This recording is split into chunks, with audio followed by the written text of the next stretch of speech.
কোরআন পাঠের বিশেষ ফজিলত। অগণিত নেকি অর্জন।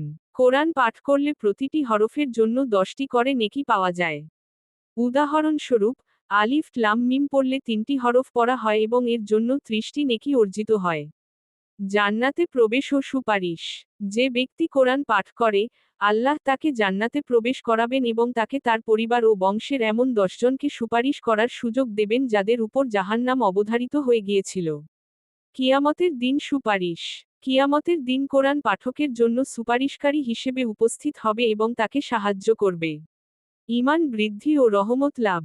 যখন কোরআন তেলাওয়াত করা হয়, তখন পাঠকের ঈমান বৃদ্ধি পায় এবং আল্লাহর রহমত লাভ হয়। বিশেষ দোয়া কবুল। কোরআন খতমের সময় দোয়া কবুলের বিশেষ সুযোগ থাকে এবং যারা কোরআন খতম করে, তাদের দোয়া কবুল হয়। উচ্চ মর্যাদা লাভ। কোরআন খতমকারী ব্যক্তি কিয়ামতের দিন সম্মানিত হবে। শুদ্ধভাবে পড়ার গুরুত্ব। কোরআন শুদ্ধ করে পড়ার ফজিলত অনেক বেশি, কারণ শুদ্ধভাবে তিলাওয়াত করা ইবাদতের একটি অংশ। ঈমানের দৃঢ়তা বৃদ্ধি। কোরআন তিলাওয়াত করা এবং এর উপর আমল করা ঈমানকে সুদৃঢ় করে।